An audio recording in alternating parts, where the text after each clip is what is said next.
Hello, and welcome back to the Living by Numbers podcast. If you are a listener and if you're new, I'm so glad that you're here. Well, we have entered into the month of October 2025.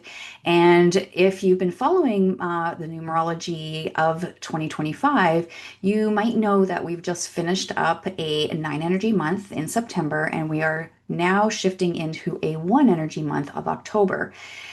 And yet, if you know a little bit about numerology, you know that one energy often is about like fresh starts and new beginnings. But my friends, I would like to share that this month in particular isn't really about confetti and, the kind of fresh new start energy that we might hope it would be. It actually all starts in the ashes. So let's get into it. What I normally like to do in these forecasts before we get into the new energy of the month is to debrief and talk about what happened last month. Because for me, it always makes so much more sense if I can look back and kind of connect the dots and see how the energies actually landed in my own personal and professional life, because it helps me to understand what's been going on and helps me learn from that as well. And that whole learning piece strips away the fear and feeling like, sometimes when life gets a little chaotic, that feeling sometimes want to shift into, why is this happening to me? But I always like to try to remember that this is happening for me. So the energetics of the day, the energetics of the month, which we're talking about in these forecasts, really allow us to step into a more empowered state when we are living this thing called life.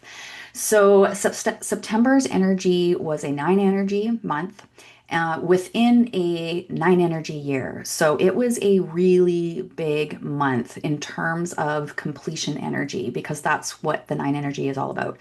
Cycle completion, it's about endings, and a lot of times that can feel very painful for us.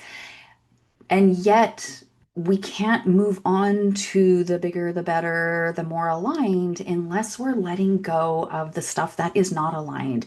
We tend to carry these really big energetic suitcases along life with us, dragging them. We know we've even coined the term emotional baggage.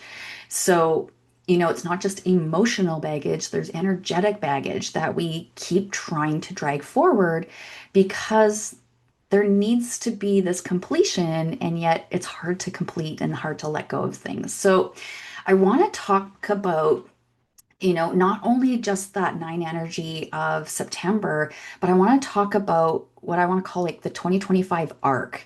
And it had actually started in August. So in August, we were in an eight energy month, which is all about power and authority. And so I saw that energy in this nine energy year as this energetic opportunity, like ripe opportunity for us to step into our authority, to let go of that old thinking, the old belief systems, the old way that we were showing up in our lives in the way that dimmed our power and dimmed our authority. August was a powerful moment for us to if you go back on to listen to my podcast, what I called claiming your main character energy. So many of us that are doing this inner work are givers, over givers. We've often been in caregiving roles in not just in our personal life, that's just been a constant, but we've been in caregiving roles in our careers. And so we've kind of gotten entrenched in overgiving and not even knowing we're overgiving, but knowing we're not happy, knowing that we feel depleted, knowing that feel like we can never quite fill up our cup enough to not feel depleted when we're giving. So that eight energy in August was a like a bit of a like kind of grab your shoulders and shake you, like, all right, claim it. Main character energy. You are the main character of your life. Operate your day as the main character.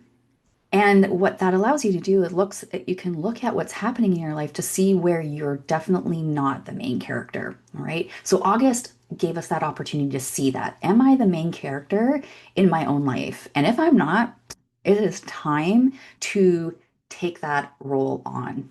It's just part of your divine right to have that. Claim your own self, be as main character. It's just tends to be difficult for those of us that have been in caregiving roles for a really, really long time. Then what happened in September with the moving into the nine energy with that nine energy year to really amplify it is that was the test. It was the test to show you where are you still abandoning yourself? And where are you showing up as main character energy? So this was literally last month was like a once in a 9 year opportunity. Like the energy was super rich and ripe for you to, take a look at where you are still overgiving or where you are misaligned and just say, I'm done. And it may have not even have been a month of like, I'm done and being super dramatic about being done. It may have been just a very quiet inner knowing where you're like, I'm done. I'm just not doing that thing anymore. I'm not gonna bite on that trigger anymore. I'm not going to show up for that person anymore because it's not healthy. So either way, it may have been a big dramatic, like, oh shit, no, no more. But it also could have been a very quiet and very powerful inner knowing of like, nope, no more. So that was what September was all about, is where was your no mores? Now we're moving into October. We're now moving into this one energy month, but we're still in a nine energy year. So, what does that mean for us? This is part of some integration that we just went through and have been going through over the past 9 years and more intensely over the last 9 months. So, this is your place to this month to check in with yourself as far as the integration of that main character energy, that no more boundaries, the inner wisdom, the inner knowing. October is the integration, the start of the integration of that. All right. So it's all when it starts settling in and starts feeling like, okay, I think there might be something more here. Okay. It's the time where we're not just talking about it, we actually start living it. All right, let's get into October's energy and what this one energy and a nine energy, a little bit more about what this one and the nine is going to be about, because it can sometimes feel a bit like a washing machine. You know, endings, beginnings, endings, beginnings. Ugh, where do I start? But what I want to get into it in a minute about a metaphor for this. But essentially, what we are in right now in October is we're in a bit of a death and rebirth cycle. It's not this kind of complete new rebirth, but it's like it's still the death and the new-ish aspects of what's happening. All right, let's talk about that more. So this one energy, I want to kind of give my usual, I'd like to give like some bullet note points for you so you can write down kind of the high and the low vibration of the one so that you can recognize it more easily throughout this month. And then I want to get into the nuances of this one energy with the nine energy year, this kind of death rebirth cycle, as well as this kind of washing machine and stop, start kind of feeling. Okay, the high vibrations of one, independence, confidence, and leadership, like having that courage to lead. You may find this month where, whatever your experience has been, you might be like, I can't find this thing anywhere that I keep wanting. This may be that place where you have the courage to be like, well, if nobody's going to do it, maybe I'll do it. Yes, that is that one energy. Inspiration is one energy, fresh starts, new beginnings. It's what my colleague Anne Marie McKenzie likes to call make-a-wish energy, like that birthday cake. You know that feeling when you were a little kid and you had your candles in front of you and that whole, like make-a-wish. It's just felt like there was so much possibilities. The other energy of one is just daydreaming, visioning, brainstorming. And this isn't just about business, this can be about life. I love brainstorming about life. I started doing that when I was a little kid, and it's not really any surprise because I'm a ruling number 10 or 1. And so a big part of my personality and my characteristics have to do with being really good at visioning because I've literally been doing it since I was a little girl. Remember those Sears Christmas wish books? Okay. I'm like 5 or 6 years old and I'm not looking through the toy section. I'm looking through the houseware section, deciding on what bedding and drapes I wanted to match when I grew up and had a house of my own. So I've always been a little kind of thinking out of the box before my time, but that is very much one energy, is like, just super, super daydreamy. Staring, looking at clouds, that's another one energy thing you could do. Boundaries without apology, definitely one energy. And alignment. And alignment is that whole main character energy that I've been talking about for the past couple months. Is, like, I just feel like the word alignment sometimes is overused, and with that overuse, people don't sometimes understand, like, how does that actually show up? Like, what does it look like in my life? But when I say, are you taking on main character energy? You know what that means. You know that it means that, like, I'm the main character of my book. Everything should be coming in through my lens and my vision. I mean, the only thing that I'm going to exclude on that are like children, the elderly, and sick people. If you have anybody else you want to add in there that deserves that, but anybody else, you are main character energy. We gotta establish that. Now, in terms of the low vibration of one energy, ego battles. If you feel defensive, if other people are feeling, looking, and sounding defensive, the ego will be very much triggered this month if you're not aware of how your ego shows up. Forcing things, rushing things. The other aspect of that is stuck. If you are feeling stuck in something, and you've been trying to like force something to go through, whether it's in your career or in your personal life, maybe it's relationships, and you've literally done everything that you can think of, and it's just still not working. That's a low vibration of the one. That's stuckness. Isolation often happens when that independence turns kind of, the independence becomes like defense. And it becomes hyper independence, and that's where that isolation can come in. So watch for that.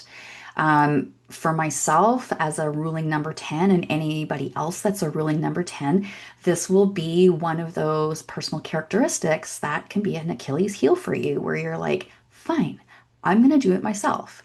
I'm the only person I can trust around here. And you put up the walls of defensiveness as a way of kind of keeping yourself safe. But it is the low vibration of one being too independent, overly independent. Um, Fear of making a wrong choice. And that's where that stuckness happens as well. And then old habits of overgiving creeping back in. That is another low vibration of the one. When we're talking about one energy in this 9 energy year, when I was thinking about, this forecast and what I wanted to say about it, the biggest thing that came to me actually was just very simple. And, especially when I was thinking about the one energy month in this 9 energy year, is that it's about planting a seed, but that metaphor is also way overused, and it also doesn't even seem quite right for this month's energy.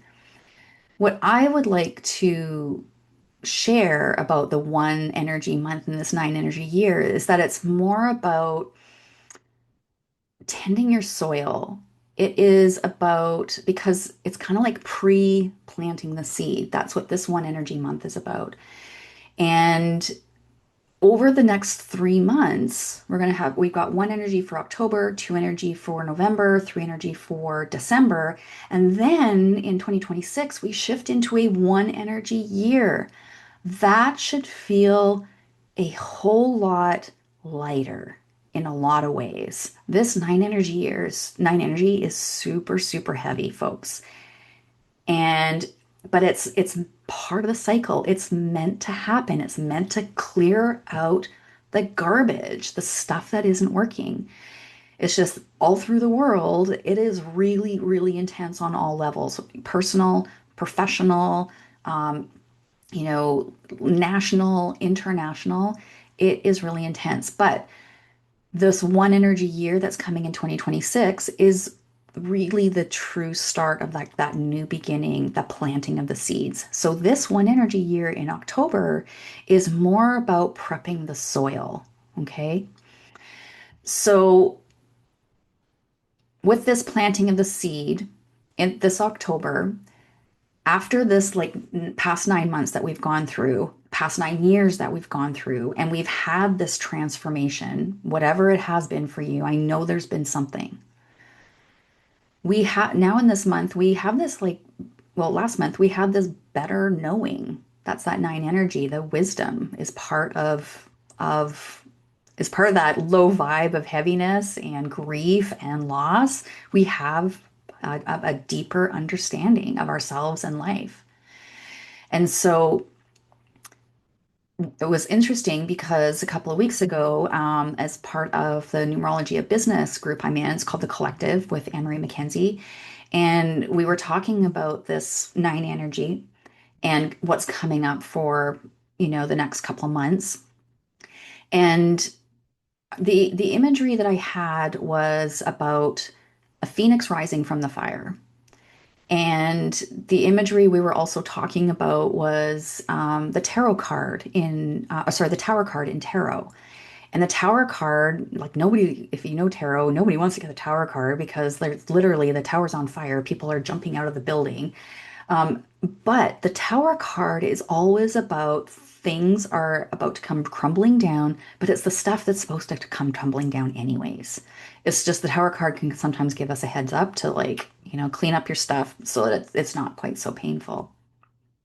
In this conversation that we were having, I was sharing kind of where I was, what I was experiencing and what I'm sensing going on.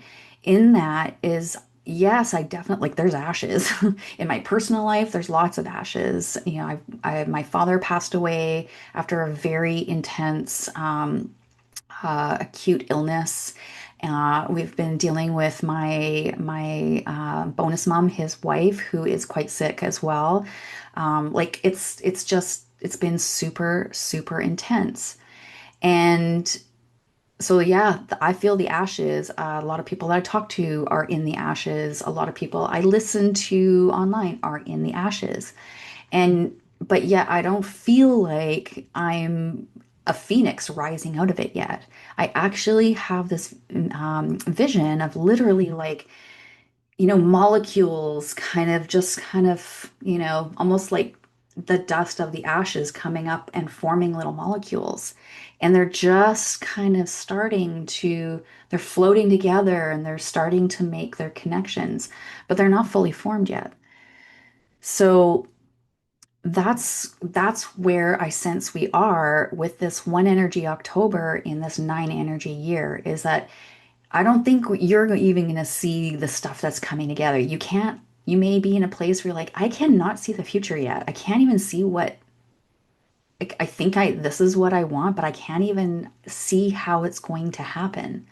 That's why, because we are in this liminal space of like this in-between space of the death and rebirth. We're not yet in form. So here's what I want, the questions that I'm asking myself and what I pose to you as well. If things are just starting to form together, I always like to use a gardening analogy because I love gardening and it makes, explaining how things grow naturally really easy. So, yes, I will default to this planting of the seed, although I know this is going to be super overused everywhere. But the questions that I want you to ask yourself as these things are kind of coming together, there's a certain amount of alchemy that's going to happen. There's a certain amount of allowing that will need to happen. There's a certain amount of, actually, there's going to be a lot of your own personal awareness needed because you are forming yourself again anew. I'm not a religious person, but I am fascinated with religious material. And I am fascinated and have been fascinated for well, my whole adult life about the story of Jesus and his family, and his death and his resurrection. Now, not as a biblical reference, but as a story and also as a metaphor in our lives. So, this death and rebirth cycle, we are at the start of our own resurrection. That old self of ours is done. There's an old self that we had, like the bubble, kind of popped in September of what you're done being, but you might not know yet what is anew. So here's the questions. I'll finally get to it after all that. In terms of like the metaphor of a plant, in terms of preparing your soil, how nourished are you right now? And when I'm talking about nourishment, I'm talking about like what are you nourishing yourself with? What ideas are you nourishing yourself with? What food are you nourishing yourself with? What kind of energy are you nourishing yourself with? This is a time of like nurturing and feeding your soil so that that little seed, whatever it is, can start germinating. Without the right soil, like I've actually experienced this summer in my own garden. My garden did not produce very well at all. And I'm pretty darn sure I need to do a big overhaul on my soil because I wasn't feeding it enough to be able to produce the amount of food that I was expecting it to produce. So here's the thing for all of us caregivers out there is that we have been depleting our nourishment. Like we have not been nourishing ourselves likely for decades, maybe if ever, properly nourishing yourself. This is where this new formation coming together is where October, the energy of October, is asking you, what do you need to be more self-sourcing? That's what we're going to be doing over the next 3 months. We're going to be self-sourcing so that when we hit January and move into that one energy year, we are feeling more nourished. We are coming together in a more aligned way of what we've always imagined. Now we don't have to know exactly how to do it, but the nourishment piece is a critical piece. It's part of the new you, okay? You're not used to it, so this is going to take intention. All right. The other question that I want you to be asking yourself is as far as what's growing with you. This is about there's two things in gardening that we do is we companion plant. So because there's, if you plant certain plants with another plant, they like each other and they grow really well together. If you plant one plant with another plant that doesn't like it, like with onions, they won't grow. So again, be intentional. Who is around you? What is around you in terms of nourishing your soil? Um, you know, so we've got companion planting, but then we've got weeds in the garden. And, when we've got weeds in the garden, we're talking about old belief systems, poor boundaries, old obligations that are crowding our space to be able to even germinate, to start growing. Because that's all we're talking about right now is we're talking about germinating that little seed. Okay. I guess what I'm really saying is that this isn't about instant growth. This is about preparing some fertile ground for the upcoming year so that whatever is aligned with you, whatever it turns out to be, 'cause if you don't know, it's okay. Whatever it turns out to be has a fertile, aligned spot it can land and grow in. So, over this next 3 months, this whole 1, 2, 3, October, November, December. So, for this month, lots of self-sourcing. That is your number one action step that I'm going to give you. What do you need for better self-sourcing?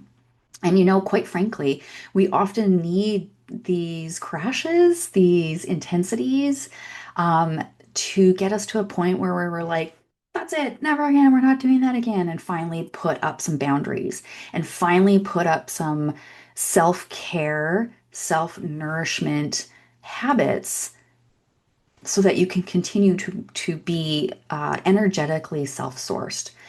I know that for myself, I am so much more energetically self-sourced than I was 5 years ago. 5 years ago, where we were October 2nd, 5 years ago, my son had had a near death car crash. He was in a wheelchair. He had three brain bleeds. He had traumatic brain injury. He was not himself. We'd already had two family member pass away. Um, you know, it was that was just the beginning. And then 9 months later, my husband had a heart attack. And by the time 2021, December 2021 hit, I was not good. I was really, really sad. I was very depressed. I did not have enough self resources to the thing I did was I got into therapy. And so over the past 4 years now, it's literally been my job to start self-sourcing.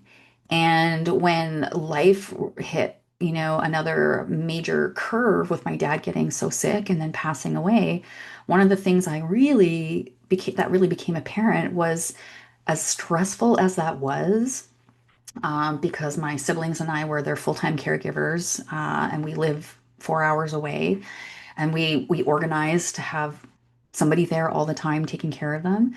Um, and although I was still very burnt out, I was much better self-resourced. I can't imagine having to go through that without what I learned in the past 5 years.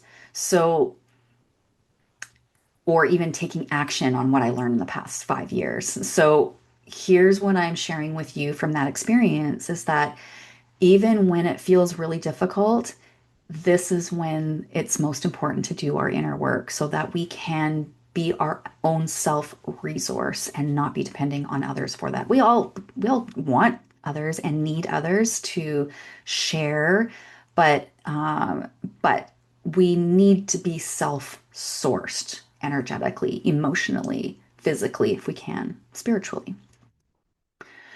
So now to wrap up October, this is resurrection energy, but it's quiet.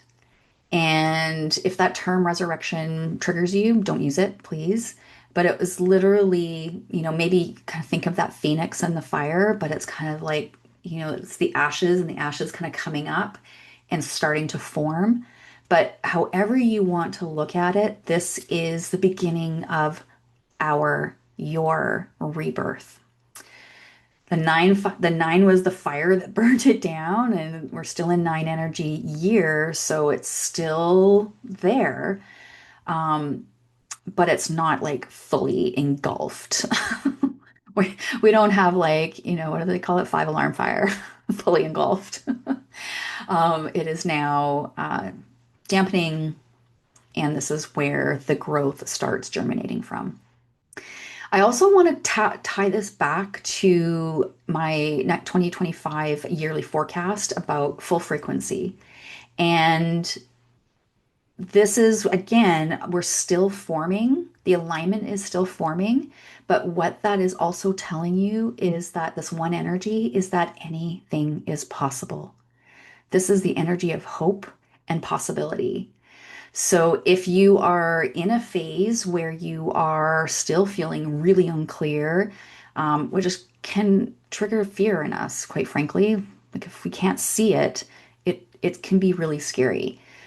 Possibly you maybe just need to tap into your own energetic code, your own numerology to understand what your strengths are. I needed that a couple of months ago after my dad passed. I was just a mess and I contacted a numerology friend of mine and I was like, friend, please remind me what my energetic code is good at. I can't think of anything. I'm so tired. I'm so depleted. And she's like, friend, you are a ruling number 10. Go out and daydream. Go out and go look at clouds. And I did just that, and it help me to kind of tap into what my code needed at that time.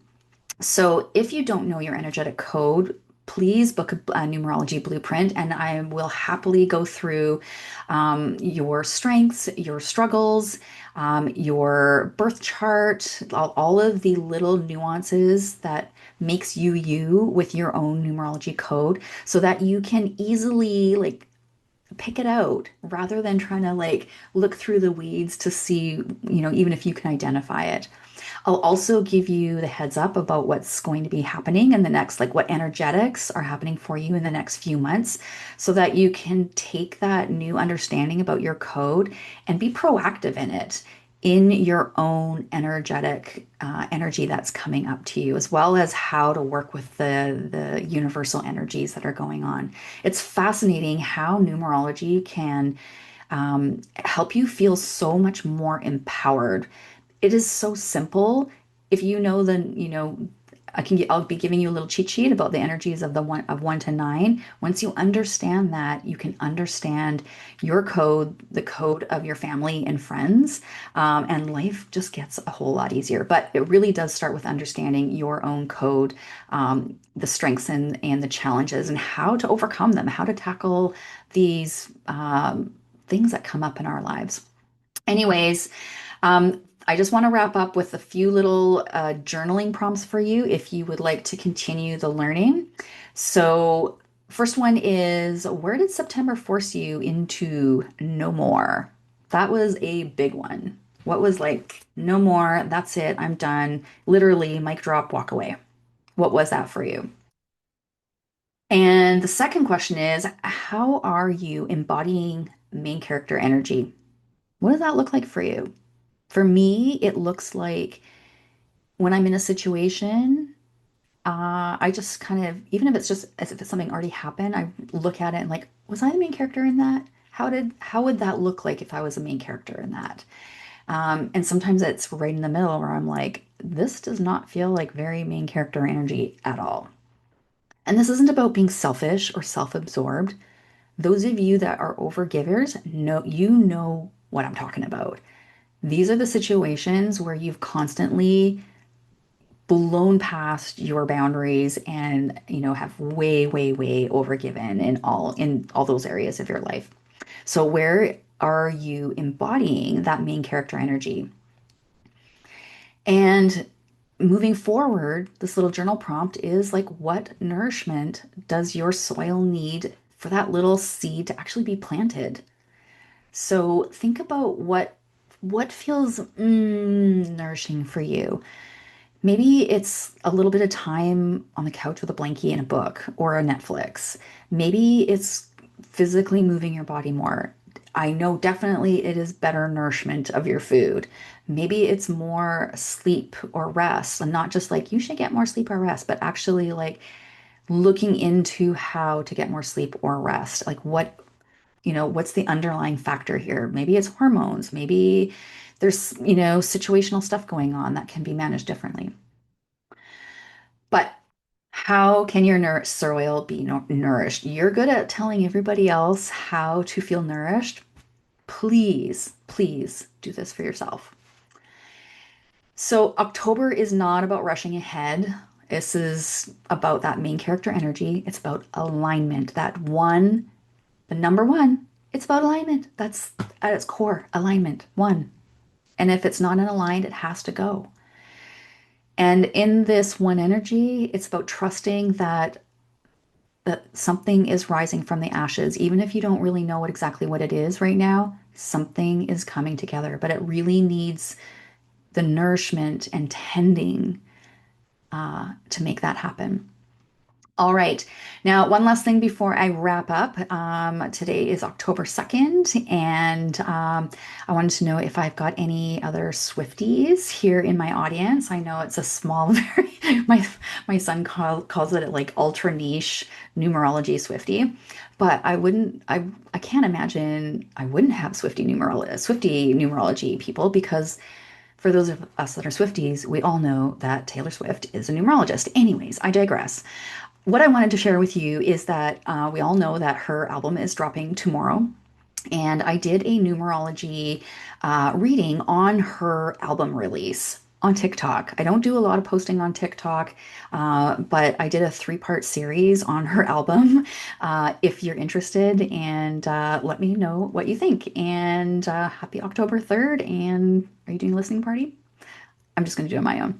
Anyways, thank you so much for listening to the October numerology the podcast. I'll be back here for November's podcast at the beginning of November.